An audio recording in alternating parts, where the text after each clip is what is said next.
Welcome to this month's Coffee and Conservation. I'm Nicole Killian. I know some of you guys. Nice to meet the rest of you. I'm the founder of SUP Englewood, and I want to thank you all for being here bright and early with us today. This series is something that I really hold near and dear to my heart. It's an opportunity to bring our community together over a cup of coffee and some really important conversations about conservation, wildlife, and protecting our beautiful coastal ecosystems. So before we get started, I know I mentioned a few things, but just a few housekeeping notes. Let's go ahead and silence our phones so they're not going off too much during the presentation today. I want to give a big thank you to Chris and the Dearborn Coffee House for bringing us refreshments this morning. And another big thank you to the Englewood Chamber of Commerce for allowing us to use their space each month. Coffee and Conservation happens on the third Tuesday of every month at 9 a.m. So if you haven't already, I encourage you to keep RSVPing. We've got some really amazing speakers coming up. If you're able to, we are accepting donations. That supports the nonprofit. It doesn't go to us, it goes to the nonprofit that's presenting. And that donation bucket is by the check-in area. I want to give you a quick look ahead at what's coming up for the next few months. So next month in June, we have Tammy from Peace River Wildlife. Her topic is coexisting with wildlife. This is all about how to, peacefully coexist with the wildlife in our backyards and in our neighborhoods. July, we have Kate Rose. She's coming back from Florida Seagrass. Her topic last time was seagrass. That's why that's top of mind. But this time, she's going to be sharing about red tide.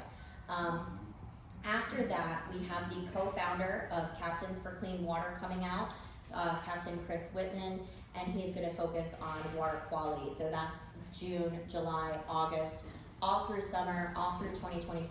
We're going to have great lineups. We're working on our 26th lineup to keep you guys educated and in the know about what's going on locally for conservation here in our area. So now I'm especially excited to highlight this month's presenting organization, Save the Manatee Club. Founded by Jimmy Buffett and Senator Bob Graham, this nonprofit has been at the forefront of manatee protection for over 40 years, advocating for public awareness, habitat preservation, responsible boating, and conservation policy. Their work is critical to the future of Florida's gentle giants. And the Guardian Guide program that they offer has helped local businesses like ours here at SUP Englewood operate with greater care and responsibility on the water. Our guest speaker today is Dr. Beth Brady. She is one of the most respected names in manatee science. She holds a PhD in marine biology and has dedicated her career to researching manatee vocalizations, mother-calf communications, and using drone technology to assess the health of manatees in the wild. Her work helps inform protections for these animals, both local and at national levels. She's published extensively, collaborated with leading research organizations, and brings a deep understanding of how we can all play a role in protecting manatees, whether we paddle, boat, or simply enjoy Florida's waterways. It's truly an honor to have you here with us today, so please join me in welcoming Dr. Beth Brady. Thank you so much for having me today. It's my great pleasure to be here. Let's talk about manatees and the research I've been doing for the past, 15 years. So a little bit about Save the Manatee Club, maybe just a little bit of reiteration. Yes, we were formed by Jimmy Buffett and the former Governor Bob Graham, dedicated to protecting manatees and their habitat. Like Nicole said, it used to increase public awareness and education. We fund rescue, research, rehabilitation, and release, some of the research that I do. We advocate for strong protection measures. There's been a lot of that going on lately. And support efforts in the wider Caribbean, South America, and Africa. So, manatees. Contrary to what you might have heard in the news not too long ago about manatees not being native to Florida, which is a bunch of bunk, manatees have been on this planet for about 50 million years, so a lot longer than humans have existed here on Earth. Are they native to Florida? Absolutely. So the article that you might have seen come out talked about anthropologic things, meaning when the humans first noted that manatees existed, well, humans still hunt manatees today, so maybe they didn't see manatees during that time, right? Because manatees sometimes will travel at night. But the fossil record and the genetic record lets us know that manatees have been here a lot longer. And Florida is one of the places where you actually have all the fossil records from all 50 million years that manatees have been in existence. So are you guys aware there are more than one species of manatee, right? You have the West Indian manatee, now known as the American manatee, which is comprised of the Greater Caribbean, formerly known as the Antillean manatee, and the Florida manatee. You have the Amazonian manatee in pink there. It's a freshwater species. You have the African manatee, and my all-time favorite, which unfortunately I won't be talking about today, which is the dugong. Some of those fossils that we have in this area are of the dugong. They actually went extinct in this area because their teeth are slightly different. They don't replace their teeth like manatees do. And because of our grasses are really silty, they went extinct in this area, but they're doing really well over in the Indo-Pacific. So there's a lot of threats that we have to manatees. Loss of habitat is huge. Red tide, which you'll be learning about in the not too distant future. Being impacted by boats. You know, manatees have scars on their bodies due to the impact of boats that we actually use to photo ID. Entanglement in fishing line. Loss of warm water habitat. Those warm water habitats, most of them are artificial, right? And they have to go offline in the not too distant future. The warm water outflows that manatees use to stay warm have been deemed a pollutant. So we have to take these offline and find cleaner sources of energy. So where do manatees go if they've been relying on these artificial warm water refuges for years? Climate change could probably be an issue for manatees. Sea level rise, what does that do to seagrass, right? Their food source. And harassment. So one of the ways, and there are multiple methods that we use to study manatees and study manatee habitat, their presence, and we see a lot of manatees in Florida. Not quite the same in all these other areas. Around the globe, manatees are more difficult to find and locate, and like I said, they're still hunted in other places. So they're really wary of humans, and sometimes they live in really turbid water, so very difficult to see. So how do you find these animals? One of the ways we can do it is through acoustics, or through the use of underwater sound. All Sirenian species are known to make sounds to communicate. So you can use these sounds to detect animal presence. Drones.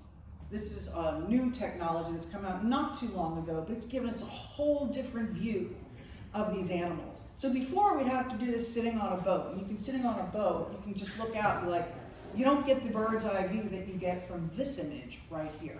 This was at Cape Canaveral Energy Center. This is on the east coast of Florida. This was at the height of the unusual mortality event.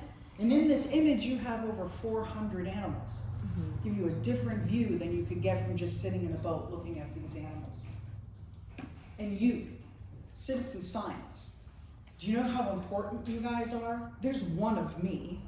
There's a lot more of you.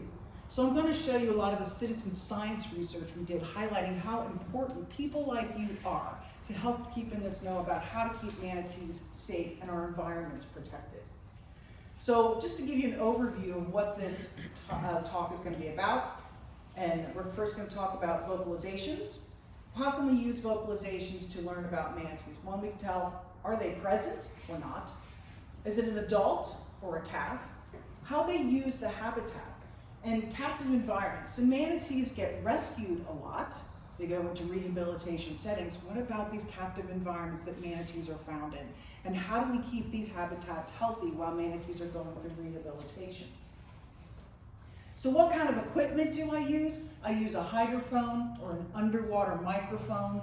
This is kind of examples of what they look like. They can range anywhere from really cheap devices, which is really nice, about $150, which we are starting to deploy everywhere, up to really expensive hydrophones, which are around $3,000 to $6,000. So, but these are some of the devices that we use out in the field. So these are manatee vocalizations. What I'm showing you is a spectrogram, or a graphic representation of sound.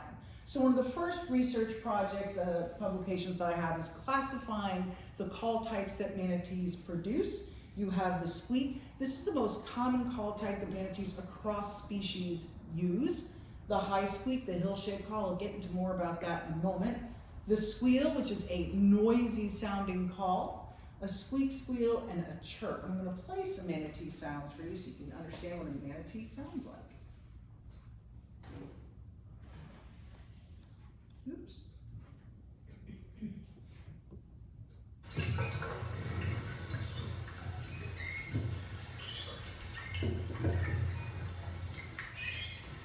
Was that what you expected? No. So their frequencies are about 2 to 5 kilohertz at where they vocalize at, but definitely something you're going to be able to hear if you were in the water swimming with them. So, can vocalizations tell you whether or not a manatee is present? And who is present? So to look at this, remember that hill-shaped high squeak call I talked to you about? So we think that call has a very specific purpose. So what we did is we went to Zoo Tampa and a lot of captive places, and we recorded the sounds of individual calves, because we noticed in one of the publications that I did that these hill-shaped calls were highly associated with calf presence, but we wanted to make sure. So we went into captive settings, and what we did is recorded from captive individuals. So what I'm showing you here is spectrograms, and they're individual spectrograms from individual animals. So this first spectrogram is from one individual, and the length of the animal is about 128 centimeters. Going across, so you have 5 individual spectrograms, and the lengths of each individual is at the top. So the smaller calves, right, make this hill-shaped call, and as they get older, that hill starts to flatten out to become an adult type call, the squeak.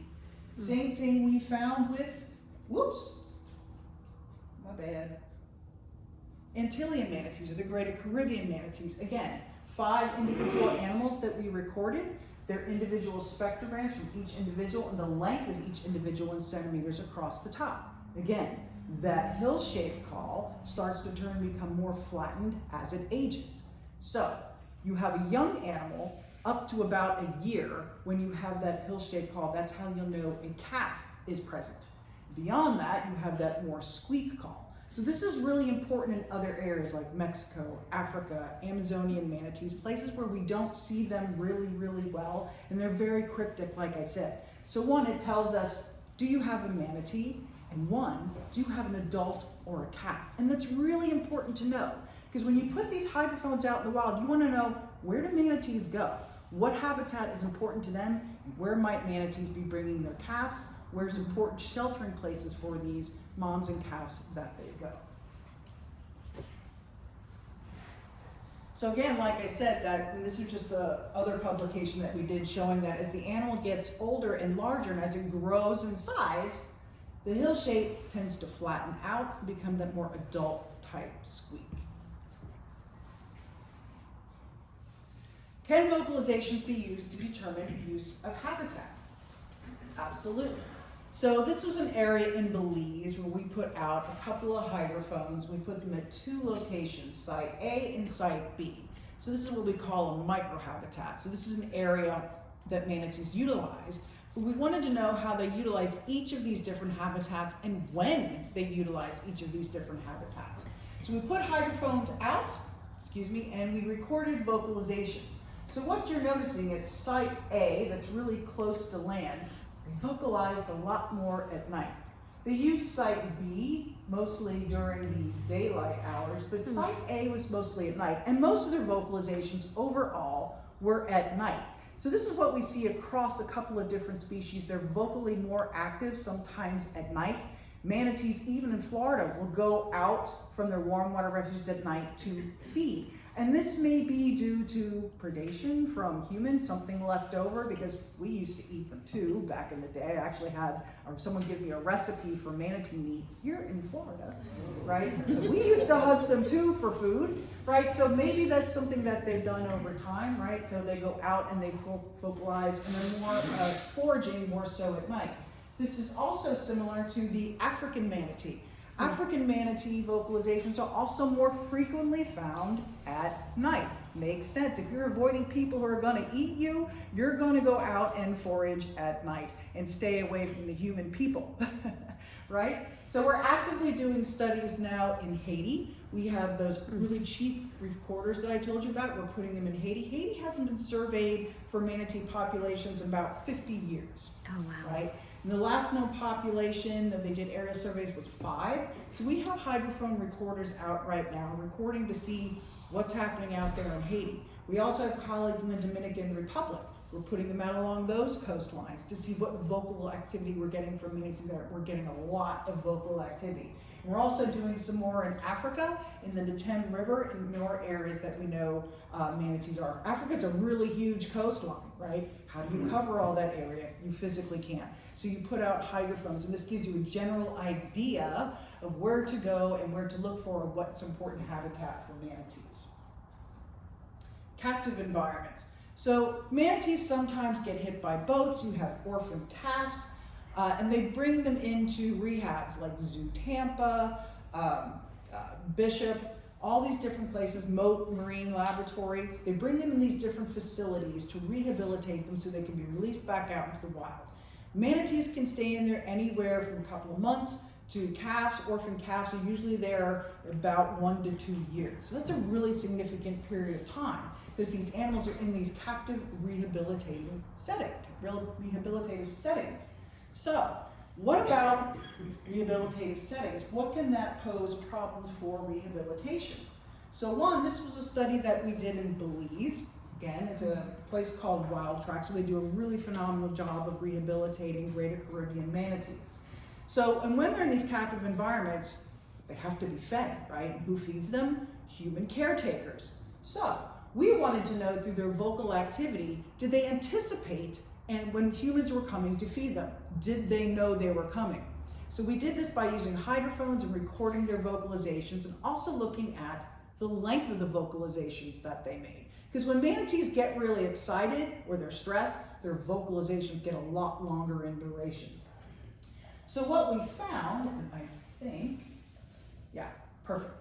Before they were being fed, they vocalized a lot more, and their vocalizations were a lot longer in duration. They knew when the trainers were coming to feed them.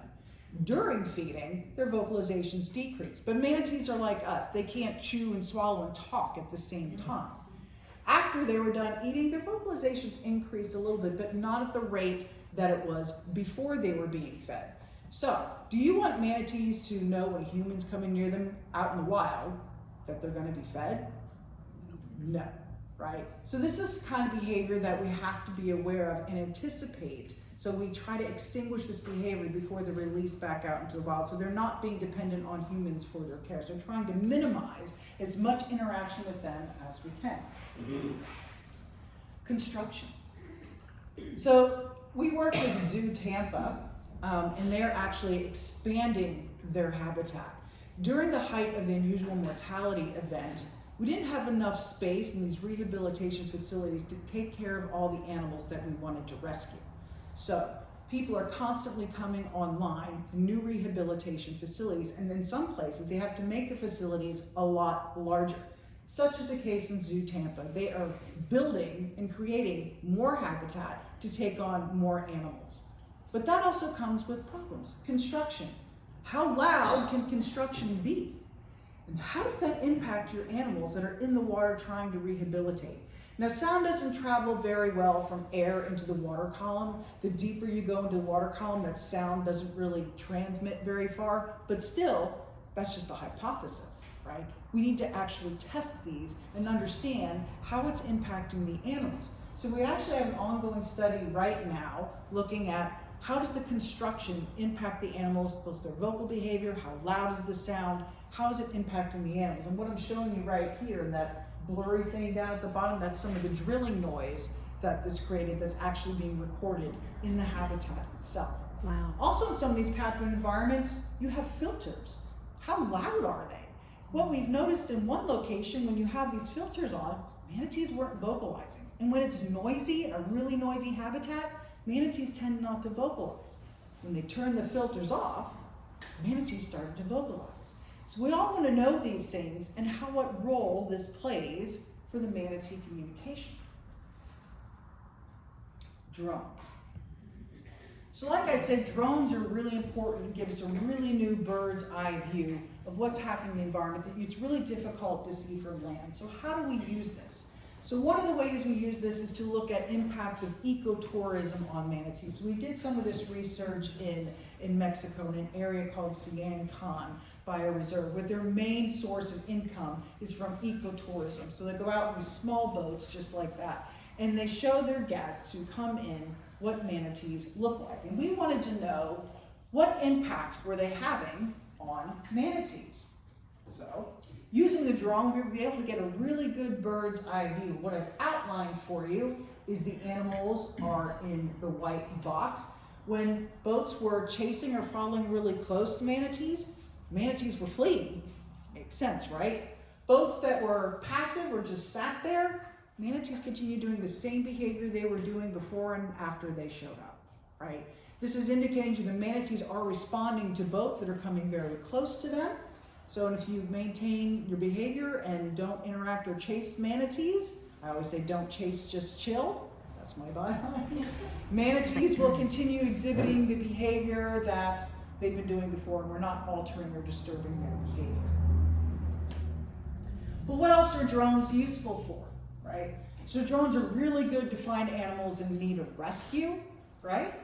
Identify tagged individuals. So I talked about rehabilitating calves, how they take 1 to 2 years. Sometimes they stay in rehabilitation so they get to a certain body weight and length.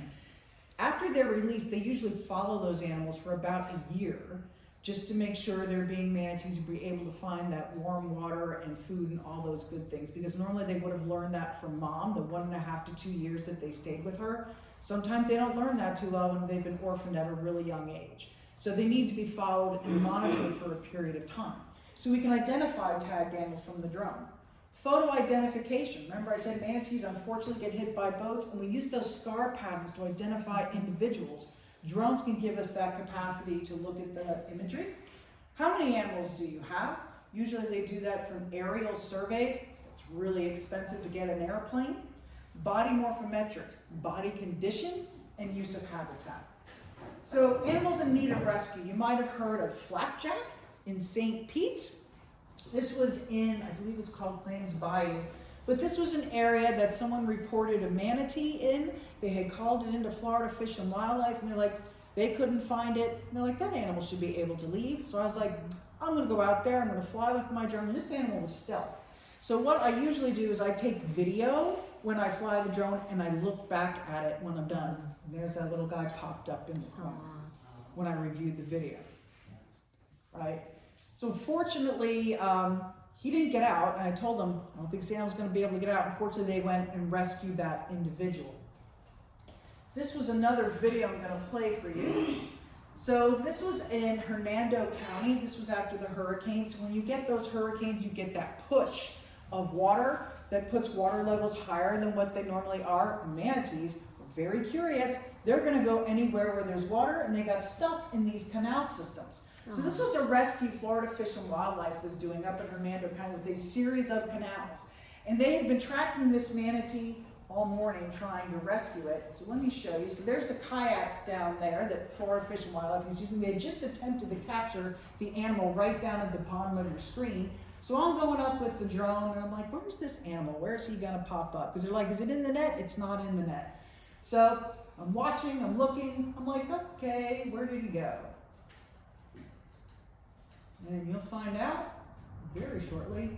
He took off and he turned around the corner. Oh my gosh. He already turned around the corner. So I could follow that animal. Now this canal went this way, or this way. If they would have been able to seen it, it would have been difficult for them to capture that animal. Because I could see it with the drone, they knew exactly where it was, and within 5 minutes they had it captured. That's the use of the drone. Now how helpful it is. Oops. So the manatee mortality event along the east coast of Florida now currently closed, right? Thankfully. But during that time, there was a series of harmful algal blooms on the Indian River Lagoon that basically decimated 90% of the seagrass beds on the east coast of Florida, and over 1,200 manatees starved to death from that event, right?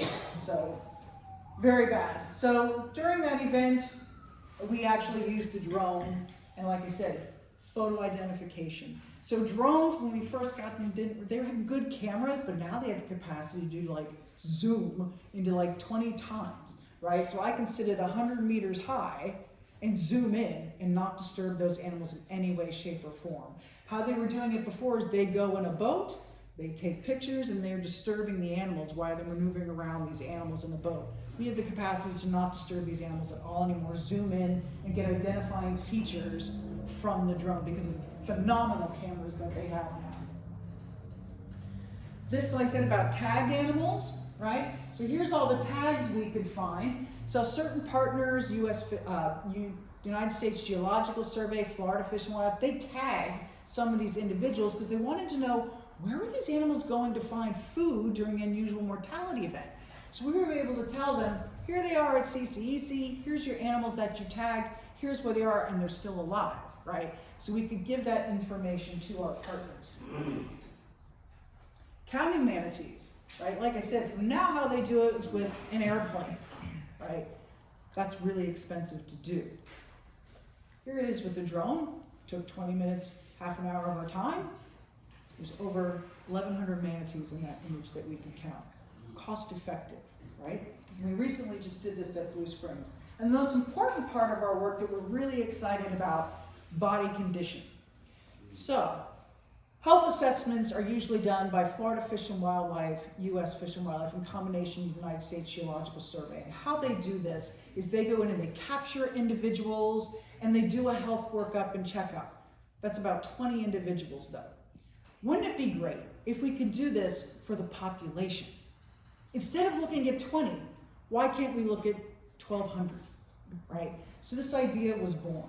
So what we did is we used the drone, and we used drone imagery to make measurements of these animals, right? So you have to validate in ground truth your methodology. So we want to know what the actual width is of the animals. So we would go to health assessments in these captures. We'd fly the drone. They would take actual measurements on land, and we would actually do it from the drone to make sure our measurements were accurate. But this is kind of the things that we would see. Skinny animals are number 1, not really good body condition, and then number 5 where they're fat and chonky. Right? So how do you do this? So we use a process called morphometrics. This is software that you use where you pick out an individual, you draw a little line around it, and then you take measurements from the animal. And they do this successfully with whales and sea lions. The interesting thing about manatees though, or whales go this way, horizontally. Manatees flatten ventrally, right? So they lose body fat in their gut. So from the top, it's kind of difficult to tell whether or not they're healthy or they're sick. So how do we circumvent this? Luckily, we have webcams, underwater webcams at Blue Springs State Park. So now what we can do is get the side of images, and we can do a volumetric measurement, which is what we're working on now. So we can start to extrapolate a model from looking at what's on top, and then extrapolate from the volume of animals what's going on down below. So doing all this together is going to give us a really good indication in how we can monitor the population of animals without taking them out of the water, and we can look if there's health issues correlated with any loss of habitat. What else can we use it for? Seagrass. So, drones can be used to monitor seagrass beds. Now, they usually do this during aerial surveys, again, time intensive, and they usually do it every couple of years, and they cover rather large areas. Drones are not going to be good for covering really large areas, right? So this was like a 1,200 foot, like 1,200 meter patch that took me 45 minutes to go through. And what the drone does is it stops every couple of feet and takes a couple images. It took about 800 images and it stitches it together into one image. So not really good to cover very large areas. But if there's key areas that you want us to hone in on, and key areas that you think may be susceptible, we can look at those small individual areas. So this is just some images we took from doing seagrass surveys in a remote marine laboratory. And what it does is it stitches together to give you this whole image of a seagrass bed.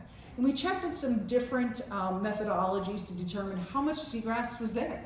right? So a couple different methods have told us it was about 48% coverage, 61% coverage, right? But it's just a different way to monitor seagrass over time. So in between those years, right, because it's every 2 years, what if you have a hurricane, it decimates your eelgrass or decimates any seagrass? You have another event and you're not doing a survey that year. Maybe we can go out and do a survey, create this orthomosaic, and give you some real-time answers of what's going on in your habitat during that interval period when you're not doing aerial surveys. Citizen science. So there's an area really close to me, about 20 minutes from my house in Bradenton, where there's a freshwater outflow. Manatees love their fresh water, right? And they come in there almost on a daily basis to come drink fresh water. And people in the area know this, and they're like, we're gonna bring our tour boats in there. And not everyone is respectful as our guardian guides. So what we wanted to do is we wanted to evaluate how often and frequently these boats were coming in here. What did they know? For the people who come to visit the manatees, what do they know about harassment in manatees? And what kind of education did we need to be provided? So we did a couple of different things. We used citizen science, so we had people sitting out there. We wanted to monitor who came in, because if you can get a picture from a trail camera, because we use trail cameras because citizens couldn't be out there all the time, but we wanted to know what they were doing when they were in there. Some people come in there to fish, right? So the trail camera's not gonna pick that up, just gonna pick in how they come in and how they leave. But I don't know if they're a boat, not all of them are always marked, right? So we use citizen science for that, and we did interviews and used trail cameras. And what did we find? So citizen science, they weren't out there for that long, but the important thing to note is it mirrored what we saw in the trail cameras, right? The trail cameras saw a lot of activity from boats on the weekend. And even though citizens weren't there that frequently, they also found a lot of activity on the weekends. So even though you don't have a lot of citizens out there all the time, the trail camera supplemented and supported that, yes, there are still people coming in all the time. It's very close in mirroring what we found through our citizen science number of hours. Oops. All right, this is another citizen science project. So Fort Pierce Manatee Observation Education Center on the east coast of Florida. They used to have Henry D. King power plant that went offline back in 1996. And it was a warm water outflow that manatees used to use for warm water. And that went offline, and so the Manatee Observation Education Center started documenting, after this warm water site was shut down, the presence of manatees. They did this for 20 years. And I thought, what a great data set. And surprisingly, you're still seeing manatees. Why are you seeing manatees? Like normally we know when power plants shut down, manatees kind of go other places. It takes them about a year and a half to find another warm water refuge, because they use a series of refuges. They don't use just one. They're like a heat-seeking missile, right? They'll go to one and then they'll go to the best quality, thermal quality refuge. However, when it shuts down, it takes them a little bit of time until they figure out, like, oh, the water's turned off. I need to go somewhere else. Anyway, they were still seeing animals here. But why? Why are they still seeing animals over the past 20 years? So this is the trend that we're showing you from 1997 up to 2024, showing you that manatees were still consistently using this site for over 20 years. Not in really large numbers, maybe 0 to 3 animals, sometimes even up to 9, but still consistently using this site over time. Again, but why? So a couple of different reasons. One is freshwater outflow. Manatees were definitely very interested in coming there to drink water, particularly during summer months. But in the winter months, they were also there after cold fronts. So this area is now what we know as a passive thermal basin, meaning it holds warm water temperatures for a very short period of time, maybe a couple of days at most, before it starts getting cold. And manatees were using this place as a stopover, mostly in November on their way to those higher quality warm water refuges, and then on the way back, like in March, as they're leaving to go to their summertime foraging grounds. Very important place that's now been recognized as a place that manatees use during winter months. So a lot of what we get in citizen science that we're working on, citizen science projects that involve you. We have a sighting database where people are reporting manatee sightings and they send us pictures. We are working with a group up in Stevenson Creek who want to develop a manatee protection zone in Stevenson Creek. But to do that, you need to have at least a year of data. You need to have documented manatee presence, use of habitat. You also need to know how many boats are coming in and out of there. So what they're doing is they're taking pictures of manatees, they're reporting it to our sighting app. And now we're learning that they're there every day, mostly every day, probably for that freshwater outflow. But that's going to give us more credibility to look at and say, yeah, this area needs to be protected. We need more protections in here for manatees. They're collecting that data and I'm helping them collect that data. So really, really important for you to tell us where they are. Because when Florida Fish and Wildlife does their synoptic surveys every year to look at manatee abundance, they do it during the winter for the most part. Sometimes they'll do alternate surveys during summer months, but most of the time, it's during winter months. Manatees aren't just around here during the winter, they're mostly in the summertime too. So these areas also need to be protected. So how else can you help? We have what's called action alerts. So there's been a lot of things going on lately politically, and things like we want to take away the plastic use ban. So people want to develop state parks. I don't know why. But anyway, we create action alerts to make you aware of things that may be impacting not just manatees, but their habitats as well, which is also good for all animals that reside in the aquatic environment. So you can join our email action alert team if you are so inclined. We let you know when there are issues that you should be aware of and help you formulate a letter, an already pre-made letter sometimes, that you can send off to the people that care and hopefully change their decision-making skills so we protect our habitat and ultimately protect all the animals in it and not just manatees. And with that, I'll see if you have any questions for me. Thank you so much. What a beautiful presentation. Yeah. Yes. What do they do during hurricanes? They find a sheltered place to go. There's not a lot of research on it, but from some of the, what do they do during hurricanes? So they tend to find sheltered areas that we know of, canals, areas that are sheltered. So they'll go inland?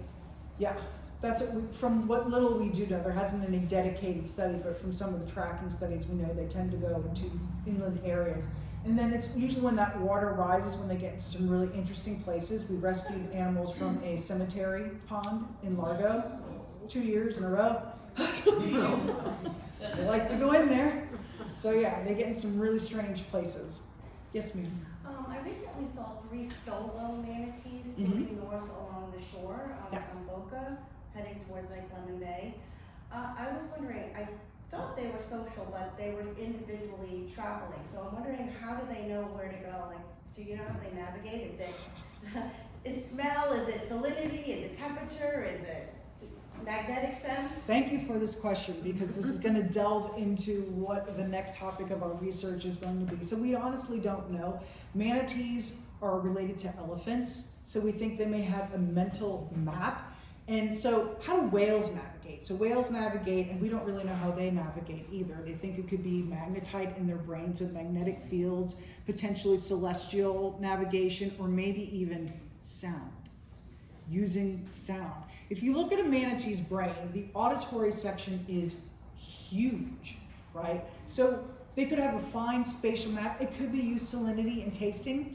And that's one of the things we actually want to test going forward. So like I was talking about rehabilitating calves, they're so difficult to rehabilitate because they haven't learned. And many times when they get out there, it's called failure to launch, right? Because they don't succeed very well. They're exposed to all these different sounds, all these different environments, and like, what the hell? I've been in this, captive environment where I've been fed.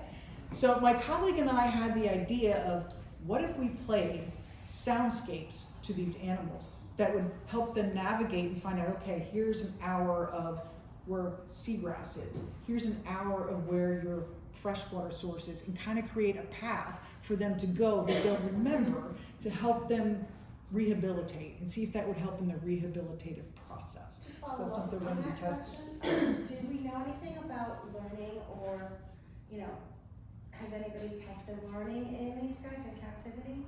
Yeah, so a little bit, so a lot of the hearing studies that were done by training manatees, and manatees are really excellent learners, we're just reaching the cusp of what we know about their intelligence, right? So one of my colleagues and I are gonna actually do what's called vocal learning. So elephants can actually learn to imitate sounds that you give to them. We're gonna be starting some studies looking at their capacity to learn. So it makes sense if they're like elephants and they're smart and they remember, they have phenomenal memory. So like I said, when they did these studies using hearing, so when they did the hearing studies, they had to train them to sit in a certain area, listen to sounds, and then know to go press a paddle to hear where the sound was coming from. A couple of years later, when the study was done, they asked one of them a similar command, like, hey, station yourself, and he remembered 3 years later. So we're just getting to the cusp of what their mental capacities are like, not studied enough, but we're hoping some of these studies that we're gonna be looking at, like soundscapes, is really gonna give us some more indication of the knowledge base of these animals and how intelligent they are. I think they're a lot more intelligent than we've ever given them Well, credit. it sounds like they can both learn operant conditioning and Pavlovian conditioning, because Yeah. you said that they recognize something about when people were gonna come feed them, so they must be picking up on the sounds, something, the gate opening, whatever it is. Exactly. And associating Exactly. that. They're associating that. So they're smart. We just have manatee research is behind what you do with cetaceans. There's a lot of funding for dolphins and whales from NOAA. Not so much for manatees. It's very few and far between. The funding isn't quite there. That's where Save the Manatee Club comes in. We do provide some research grants, and we're just starting to get into where we need to get into, but the funding and the research is way behind what it should be. Yes? What did humans do during like the massive casualty event to help the manatees, and like what did they learn from it, and then what's been implemented since? Right. So during the unusual mortality event, they actually instituted a feeding program, right? And that was not enough to save these animals. It was just enough because take the pressure off the rehab facilities. Because at one point there were 20 animals waiting to be rescued. They couldn't be rescued because we had no space. So it was enough to get them through the winter so they could go to their summer foraging grounds. We still lost a significant number of animals. So beyond that, there's been a lot of efforts to try and clean up the Indian River Lagoon. There was a recent court case where they're saying you can't put any more septic tanks in there. There's a lot that needs to be done. So restoration efforts are ongoing. However, when you put seagrass there, right, you need to have the right environment. Seagrass takes anywhere from 3 to 10 years. It's gonna take decades to get back what we lost. And if you don't have the right environment, it's not gonna grow. Case in point, see the shoreline after the hurricanes that first year when they had a couple of hurricanes, it decimated the eelgrass. We had issues with some manatees dying because they were switching their diet from eelgrass to macroalgae. And macroalgae doesn't have the fiber in it that manatees need, causing toxic gut syndrome. Unfortunately, we had animals that passed away from that. So they planted all this really great eelgrass. Come this past year, what did we get again? Multiple hurricanes, wiped it all out. So they actually did health assessments this year to see if the animals in there were healthy, and they were healthy for the most part. But again, that's 20 individuals. You still had animals that passed away from that, and from not being able to forage and find food. So those are usually younger animals that can't find, they still haven't learned all those different areas to go, but that's still, it's an ongoing issue. Saving the manatees, is there any law or is there something in the works to get these things to go on the motors or boats so they don't get so chopped up? You're talking about prop guards? Yes. Prop guards is a double-edged sword, because if you don't obey speed laws, they act as another blunt force object that could kill the animal. So they're only as good as the people who are going to obey the speed laws. Seems like it would help a lot, though. You would think. So we're not against them, but we're not necessarily proposing mandates, because if you're not following speed zones to begin with, you could kill that animal with that prop guard. Next question, seagrass. Yes. Right now in Lemon Bay, it's covered with this, Callaripa? yes, it's horrible. Lingba too. Oh, Lingia's hard, a hot mess, and that needs to be cleaned up. Callaripa from what we're learning, is more of like a regime shift. So when you lose seagrass, Callirpa likes to move in, it blooms, it does really well, and then it dies off. And what we're seeing after that is your seagrass starts to come back. Well, I was out there just yesterday as well. They, you know, the seagrass is underneath of this Yeah. really thick, heavy, what's it called? So it could be Callirpa, could be drift algae, because there's a lot of drift algae It's too. really gooey and important. Or it could be That. Lingbia too. But you know, there's like big holes in it. You can see where it's opened up. You can see the seagrass in there. Mm-hmm. But it's suffocating. And then it sinks.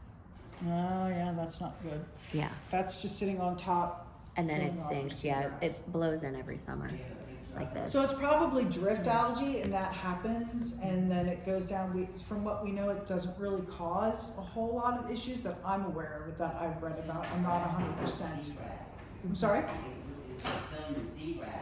Yeah, if it smothers it out and sits on the surface, for sure. If it does, the seagrass doesn't get sunlight, it's gonna kill it. But I also see it sinks go down. Yeah, it sinks Yeah. down and covers on top of it. So it's It can yeah. kill it too, depending on how long it's there, because it supposedly moves around. I've looked into that a little bit. I'm not an expert on that, but I know drift algae can be a problem. It doesn't appear to have been too much of a problem from what little research I've read. It's all out in Boca Grande, it's that way, going across Lemon Bay, you know, it's that way.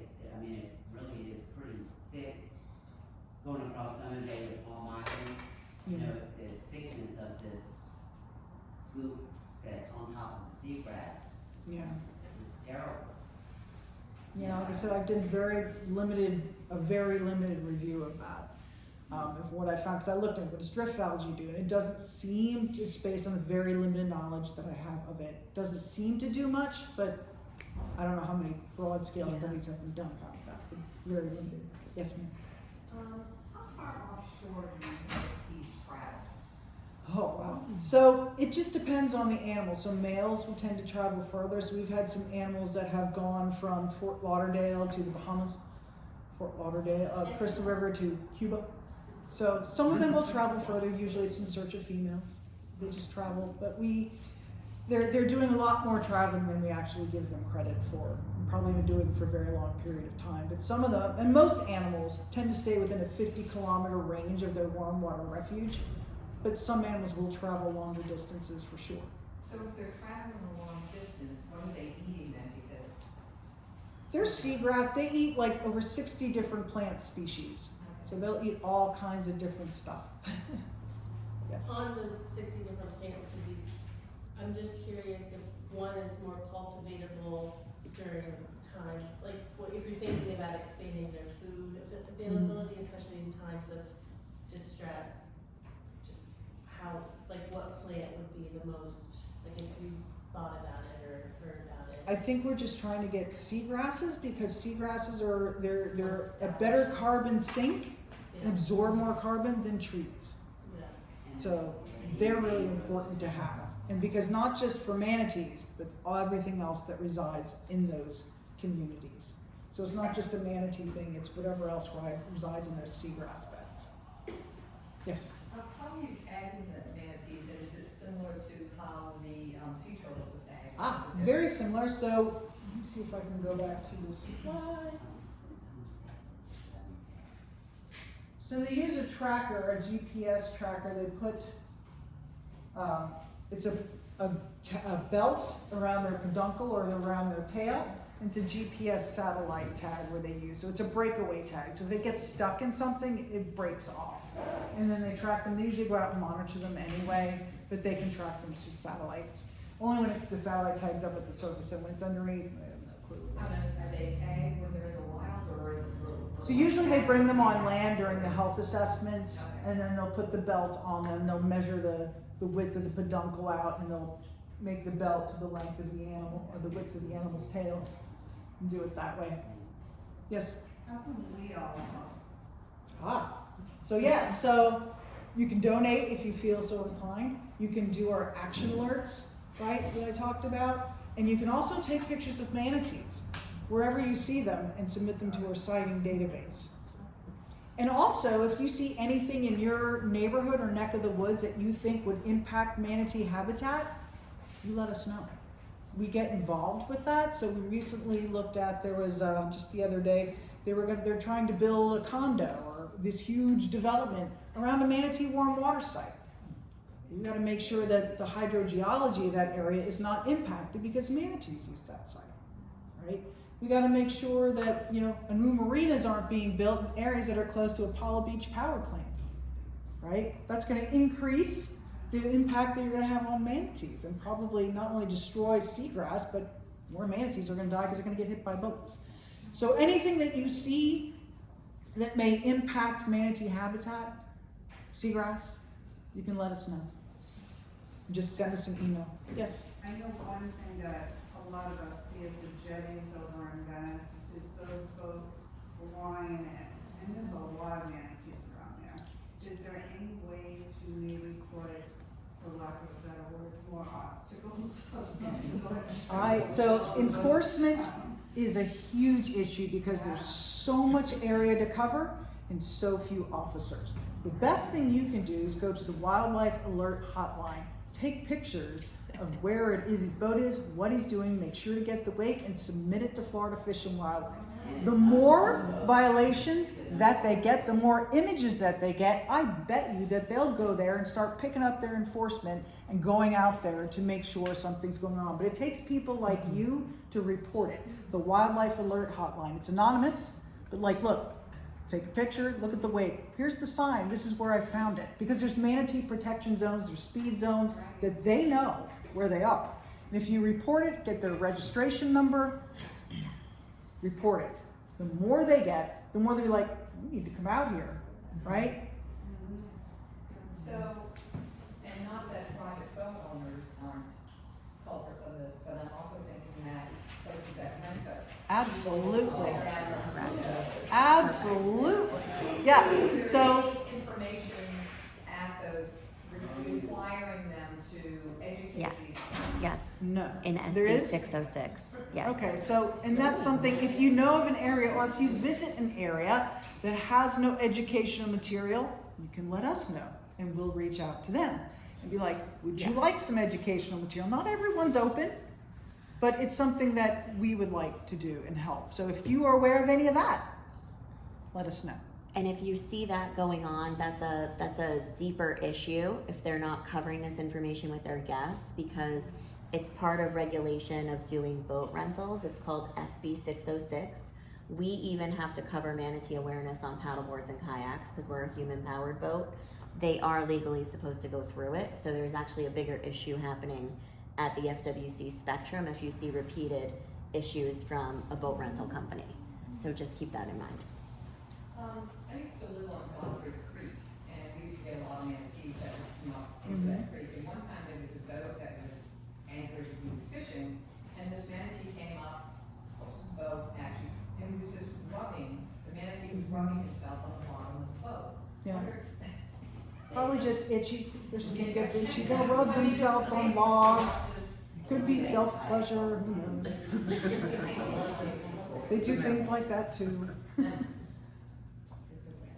Yeah, usually their skin does get itchy from time to time. I would see the animals at Moab Marine, there's sand on the bottom, they rub themselves all over, and sometimes they just like to rub themselves on things. How far do they travel as far as beyond Florida? Do they go up towards Georgia?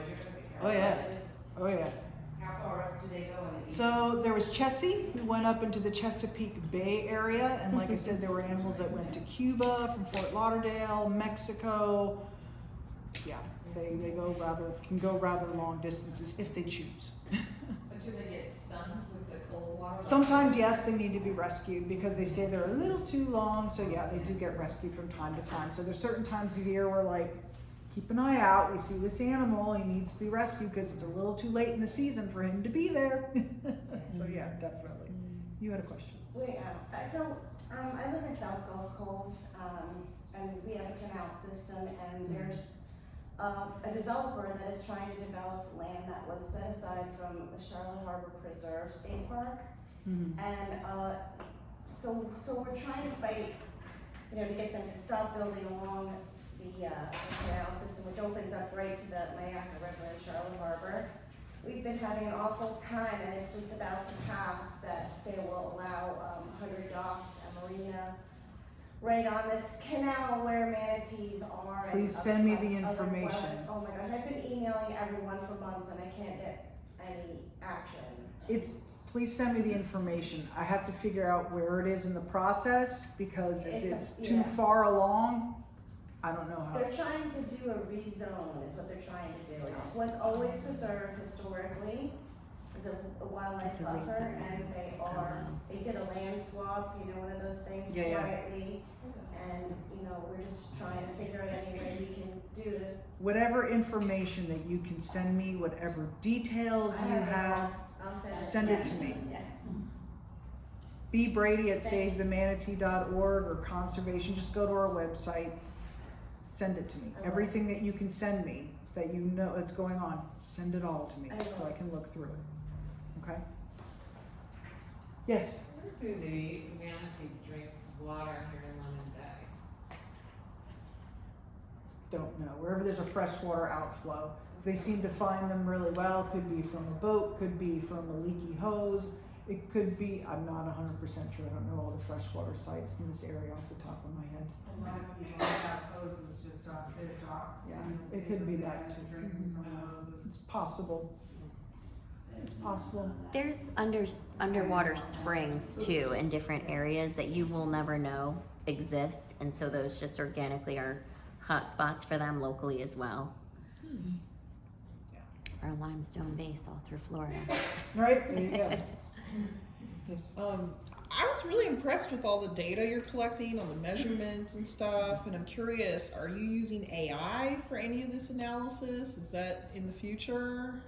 Absolutely. Yeah. So AI is being used to detect manatee vocalizations because the data we got from the Dominican Republic was over 70 gigabytes of data.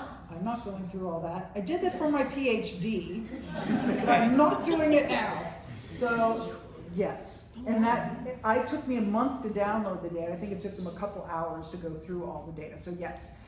And then we're using AI to count the number of manatees. They're off by like 1 or 2, and we're going to use AI to automate the manual measurements of the manatees. But this is all a process, right? So yes, it will be a time saver like you wouldn't believe, but it takes time. So I'm actually working with another group to not only detect, but classify manatee vocalizations, because just detecting them is one part of the problem.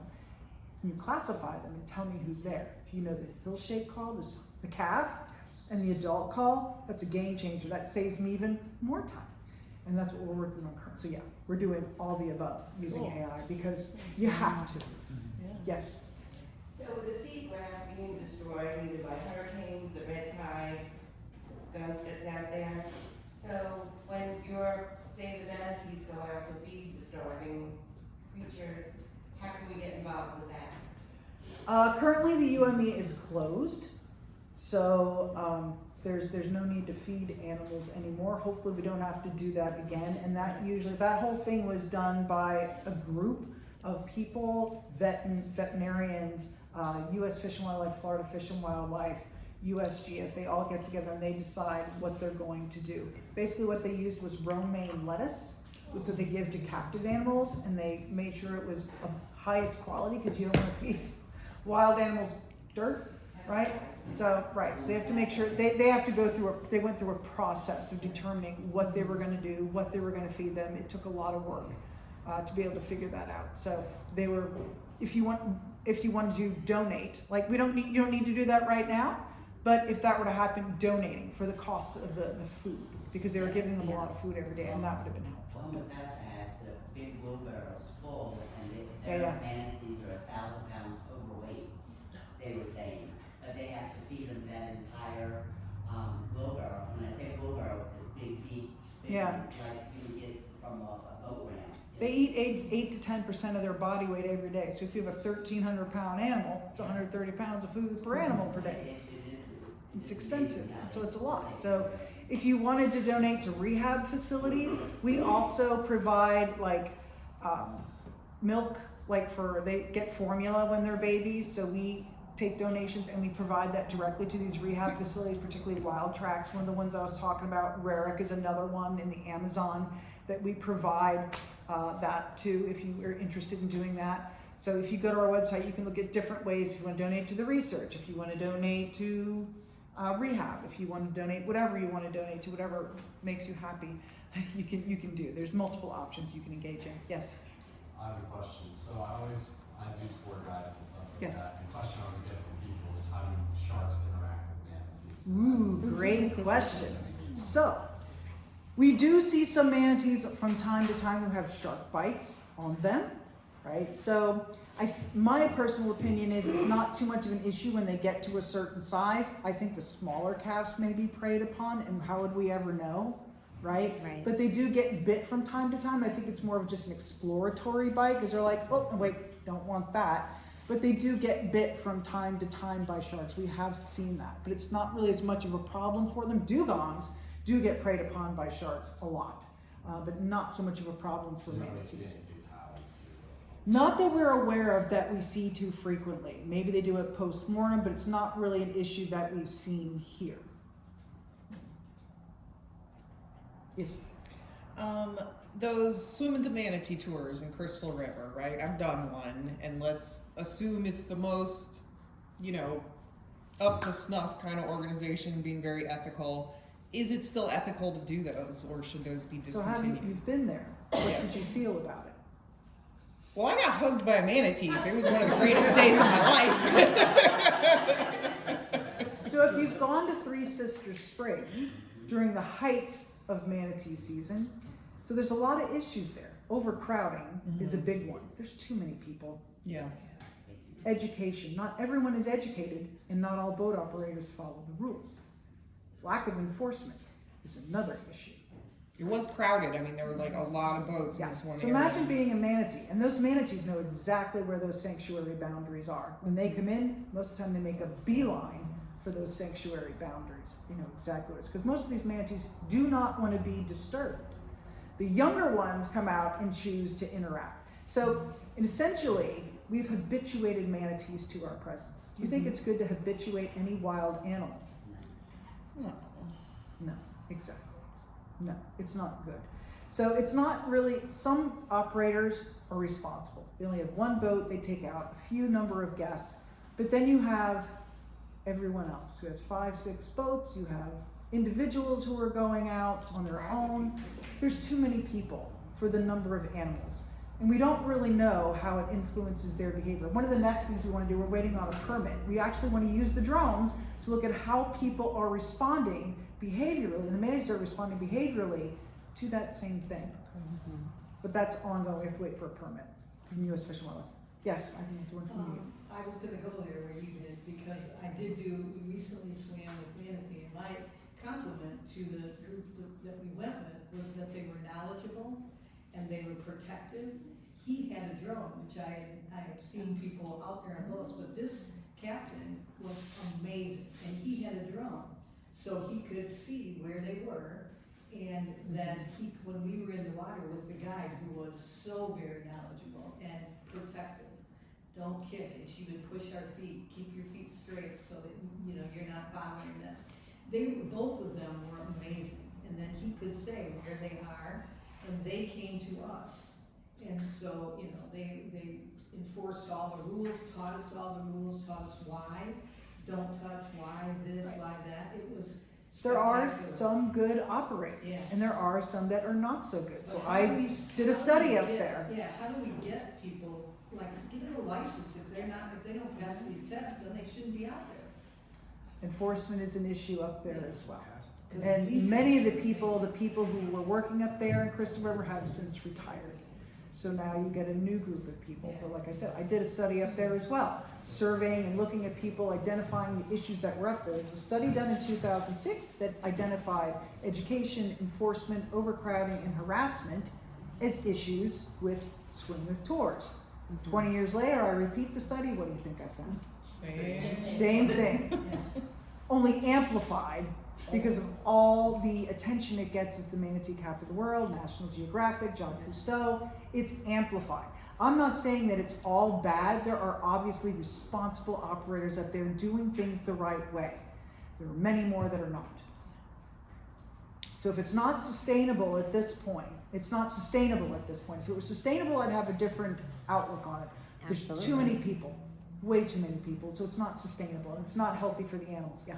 Has anyone done a study comparing like blood cortisol levels with animals that are being, you know, with human interaction to raise their cortisol levels? So that's hard to do with an active animal, to go up and kind of stab it and get blood from it. They did them during health assessments when they were being captured. They took blood cortisol levels. Yeah, they are elevated for sure when they're being captured. So yeah, but it's really hard to, I mean, you guess you could do it during with fecal material as well. But that's going to be hard. You have to get your animal who's in there, who's being harassed, and then try to get fecal material. It's more or less we're going to be looking at a behavioral response. What are they doing? Because we know that more than likely, depending on the animal and the individual, how is it going to respond to people surrounding it? I get sent videos all the time for people who take drone footage, and it makes me angry because I can't do it yet. I don't have a permit. But showing me what people are doing and how they're interacting and chasing the animals. So people don't know when it's swimming away, they think it's just swimming. It's swimming away from you. And people don't know, they don't know the difference. It's hard to tell the difference. And I get it. That's why I say don't chase, just chill. Because if you're chasing it or swimming after it, right, you don't know if it's swimming away because it's choosing to or it's swimming away because of you. So that's why I'm like, don't chase, just chill. And let the animal do what it wants to do. We hit on their vision really quick too, because maybe in this room, I don't know that everyone knows exactly like how, you know, they can't really see that well. Right. So their vision is not that great. You and I have fine spatial detail. They can see colors, blues, greens. They're really drawn to really bright colors, but they see like outlines, right? They can see maybe big objects, but most of the habitats they're in are very turbid, so it's not really going to help them much anyway, right? People see them in these pictures of beautiful, crystal clear water. Not the norm, not the norm.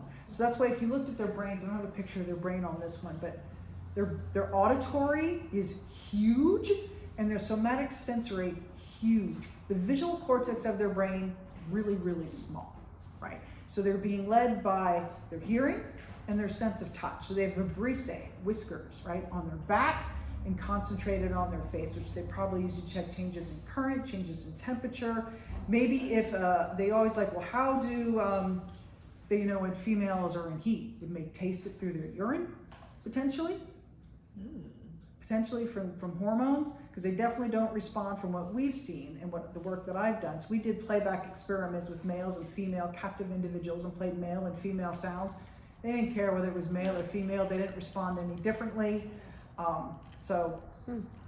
Doesn't mean they're responding to a vocal activity, more than likely. Not 100% conclusive because it was very small sample size, but more than likely they hear a sound, they're like, who's that? And when we did playbacks in the wild, so we played sounds to wild animals, I didn't know if it was coming from the male or female. They're drawn by sounds of other individuals, right? So when they heard the squeaks, they were like, made a beeline for my kayak, and I'm in a kayak, right? So I turned off the playback because they were coming so close. I was like, you're gonna flip me, man. So they were like, so we stopped the playback, right? But they're very interested in calls of other animals. Those noisy sounds, very beginning.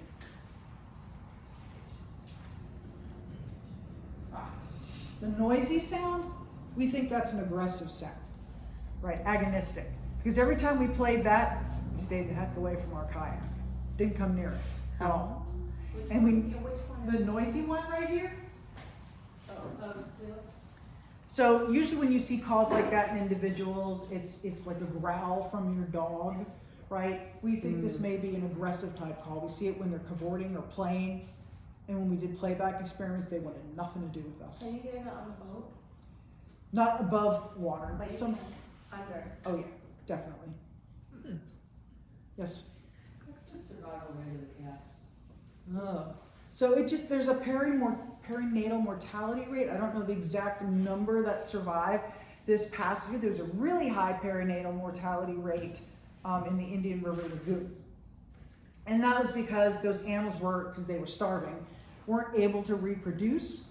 So Now they're reproducing again, but there are not enough nutrition to bring the fetus to term. So there's a really high perinatal mortality rate. But that always happens every year in any species that you're going to get. The survival rate, I'm not quite sure the numbers on that for you, sorry. Yes? So how long do the calves stay with the mother? And if something's going after the calf, does the mother protect the calf some way, or she how So do that? they stay with their mom for about 1.5 to 2 years. And sometimes I've heard anecdotal stories of something coming, the mom will get between whatever the disturbance is and the calf, right? Try to get between them and block whatever it is. She doesn't have any defensive mechanisms. They don't have claws. They don't have really sharp teeth. So they don't really have a whole lot of defense mechanisms, so to speak. So the mom will just kind of put herself in between whatever the disturbance is and the calf. You guys had a lot of questions. Yes? Excuse me. I have 2 questions. Okay. Is there any vegetation that grows primarily on land that manatees will eat? And then also, have we tried playing music to manatees? Is there any music? That's a Danny question. He wants to serenade them on tour, I'm pretty sure. You must have been following my research. Yes, I did that research too. I did play music to manatees. Anyway, yes, so what do they eat on land? They eat grass, right? They're not going after anything specific. Music, yes, I played music to manatees. I played classical music to human. No! They did not like Jimmy Buffett. They loved classical music. And the crazy thing was, I had to vary up the music because after a couple of times they got bored. Oh. So I had to start playing different music to them. I had to find new music because I wasn't getting the same response. And I'm like, they've already heard the this. Pavlo too. Yeah, they heard it and they were like, but they really loved instrumentation. They didn't like things with voices in it. Okay. They liked instrumental music and they liked it to be varied. They did not like Jimmy Buffett. So do we need drums? No, I don't know. They didn't like Jimmy Buffett. Right. When Jimmy Buffett was played, they spent more time in the back of the tank than they did at the speaker. Their voice like lower than ours or higher pitched? Well, you heard the sounds. They're about 2 to 5 kilohertz in frequency. It's more higher pitched. A little higher pitch, so do they enjoy music that has a matching frequency? Exactly what one of our discussion points would have been if we'd written up this data. But yeah, because it was higher pitched in frequency, it makes more sense that they would like a more classical and a high pitched I type think of ours music. do that too. Other animals too respond more to the frequency that closely matches with their Right, it makes sense. But you didn't know because like the Winter the dolphin, they used to play country music to her and she liked country music, right? They didn't like, yeah, I thought it'd be funny, like I played Why Don't We Get Drunk? It's 5 o'clock somewhere in Margaritaville was what I played to them. And they had nothing to do with it. I'm like, why do you not like, you're named Buffett. You don't like Jimmy Buffett. They didn't like Jimmy Buffett. Oh my gosh, I love it. I see some people are heading out. We can still stay and do questions, but before everyone else heads out, I want to say thank you again for coming out to the Coffee and Conservation event. And if you haven't already, there is the donation bucket in the back before you leave. And in case you missed it, we have beautiful presentations coming up. June again is going to be Peace River Wildlife. August we have Kate Rose. She does the local research on seagrass. I will eventually put that presentation online. You will all love to hear about the local things going on with seagrass. And then again, speaking of, healthy clean water, we have Captains for Clean Water after the Kate Rose presentation. And when Kate Rose comes and presents, it is on Red Tide. So again, if you have any other questions for Dr. Beth Brady, please keep asking. I don't want to interrupt, but I just want to catch you guys before we have the mass exit. So thank you all so much.